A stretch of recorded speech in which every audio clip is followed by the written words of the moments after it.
ఎవరి దగ్గర మరీ ఎక్కువ లాగేస్తున్నావు అంటున్నావు? గర్ల్స్కి ఎన్నో సీక్రెట్స్ ఉంటాయి, అవన్నీ నువ్వు అడగకూడదు. పర్సనల్స్ అయితే నేను అడగనులే.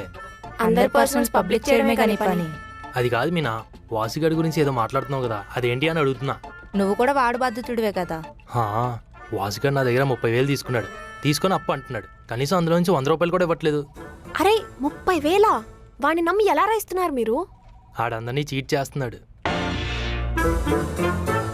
నిన్ను కూడా చీట్ చేశాడు కదా. నేను చెప్పాను కదా, వాసుగాడి బాధితులు చాలా మంది ఉన్నారు. మనమంతా ఒకటే టీం కాబట్టి బయటపడుతున్నాం. వాడి దగ్గర 30K కాదే 50K వసూలు చేసే ప్లాన్ ఒకటి చేద్దాం.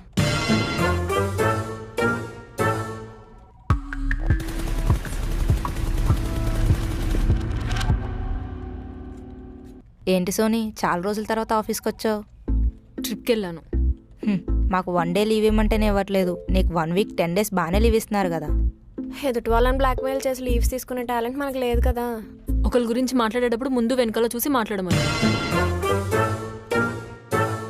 నా ముందు ఎవరో లేరు, నా వెనక ఎవరున్నా పట్టించుకోను.